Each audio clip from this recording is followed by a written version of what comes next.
હોય. ચલો નમસ્કાર મિત્રો, ધોરણ 10 વિષય ગુજરાતી આજનું પેપર સોલ્યુશન એની અંદર આપણે વિભાગ B થી શરૂઆત કરીશું. તો વિભાગ B ની અંદર આપણને એક જોડકું આપેલું છે જેની અંદર સાહિત્યકાર અને સાહિત્યિક કૃતિ વિશે વાત કરવામાં આવી છે. તો એની અંદર પ્રશ્ન એવો છે, જોડકાની પહેલો પ્રશ્ન છે વિનોદ જોશી. વિનોદ જોશી, આ વિનોદ જોશી એની સાહિત્યિક કૃતિ છે હું એવો ગુજરાત. હું એવો ગુજરાતી. બીજો પ્રશ્ન છે રાવજી પટેલ. તો રાવજી પટેલ જેની સાહિત્યિક કૃતિ છે એક બપોરે. રામજી પટેલ એક બપોરે. ત્રીજો પ્રશ્ન છે જયંત પાઠક. જયંત પાઠક જેની સાહિત્યિક કૃતિ છે વતનથી વિદાય થતા.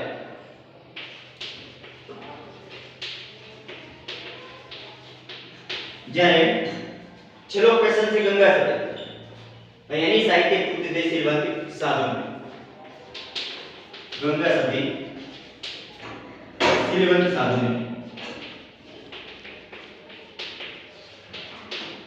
આ તો આપણે જોડવાનો પ્રશ્ન, બરાબર. હવે જોઈએ આપણે આગળ આપેલ વિકલ્પોમાંથી એક વિકલ્પ પસંદ કરી અને ખાલી જગ્યા પૂરો એવા 4 પ્રશ્ન આપણને આપવામાં આવ્યા છે, જેની અંદર 4 પ્રશ્નની અંદર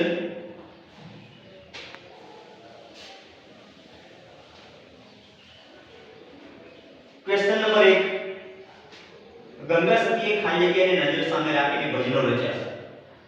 તો એની અંદર જવાબ આવશે પાનભાઈ.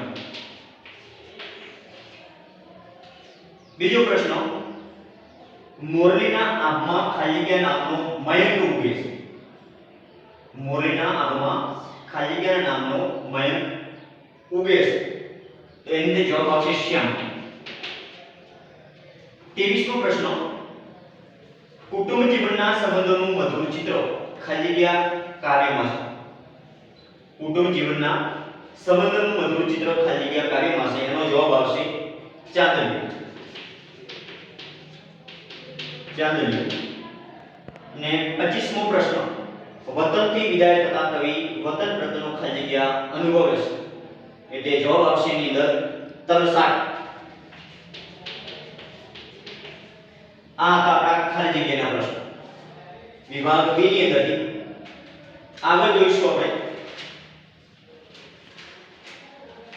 હવે ટૂંકા પ્રશ્નો દરેકને આપણને આવ્યા છે. સીધા આપણે જોઈએ હવે વિભાગ C ની અંદર. વિભાગ C ની અંદર જઈએ વ્યાકરણ વિભાગ.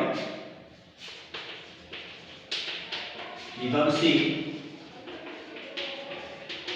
વ્યાકરણ વિભાગની અંદર એની અંદર પ્રશ્ન 33 ની અંદર એક પ્રશ્ન કર્યો છે કે સાચો વિકલ્પ પસંદ કરી અને જવાબ આપો. એની અંદર સાચી જોડણી શોધવાની છે અને સાચી જોડણી આપણે લખવાની છે.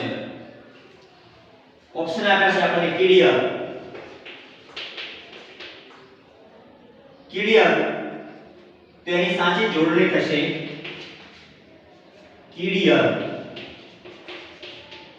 આ સાચી એની જોડણી બનશે કીડિયા.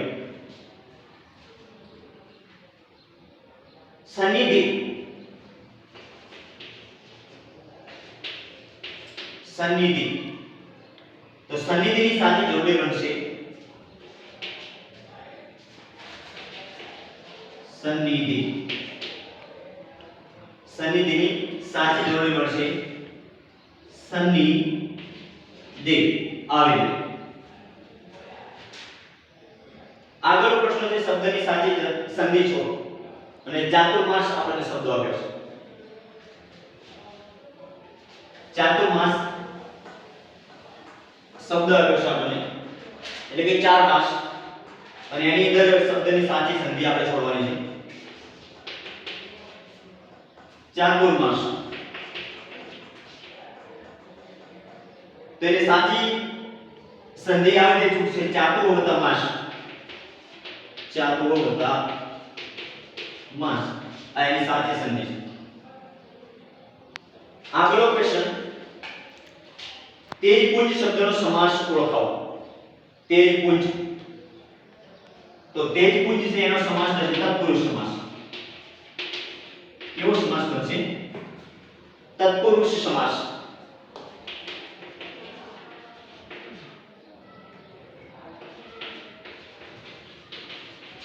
તત્પુરુષ સમાસ બનશે.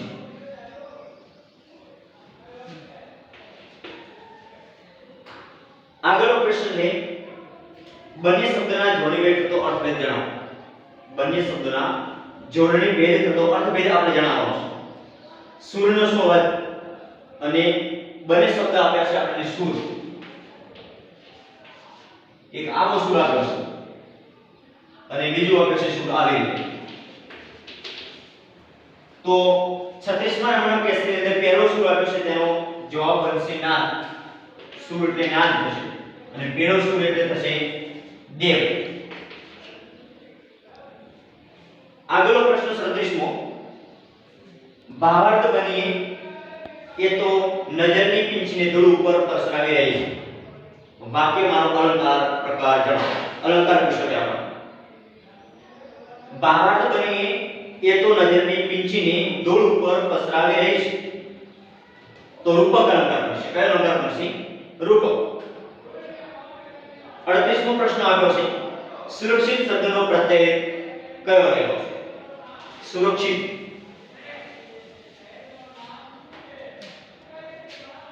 સુરક્ષિત શબ્દમાં કયો પ્રત્યય રહેલો છે? સુરક્ષિત. તો આની અંદર જવાબ આવશે પૂર્વ પ્રત્યય. કયો પ્રત્યય આવશે? પૂર્વ પ્રત્યયનો જવાબ આવશે. 39ના પ્રશ્નની અંદર આપણે એવું વાત કરી છે કે શબ્દોના સમાર્થી શબ્દ શોધીને લખો. એક શબ્દ આવ્યો છે આપણને ઓથ અને બીજો શબ્દ આવ્યો છે સાંજ. તો ઓથનો સમાનાર્થી થશે ઓથ એટલે સહારો અને સાંજનો સમાનાર્થી થશે સાંજ એટલે સંધ્યા. કંચન સંજ્ઞાનો આપેલા વિકલ્પમાંથી સાચો પ્રકાર શોધીને લખો. તો કંચન એટલે સોનું થાય અને સોનું એ દ્રવ્યવાચક સંજ્ઞા. કેવી સંજ્ઞા છે? દ્રવ્યવાચક સંજ્ઞા કંચન. કંચન સંજ્ઞાનો સાચો પ્રકાર શોધી લખો. એની અંદર જવાબ આવશે દ્રવ્યવાચક સંજ્ઞા. દ્રવ્યવાચક.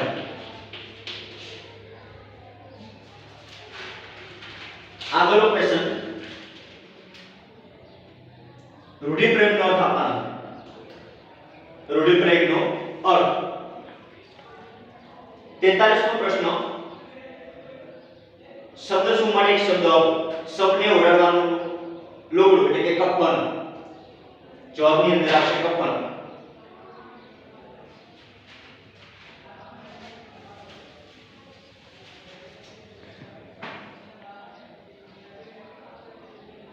ચુમ્માલીસમો પ્રશ્ન શ્યામ. શ્યામનો વિરુદ્ધ શબ્દ. શ્યામ એટલે શ્વેત.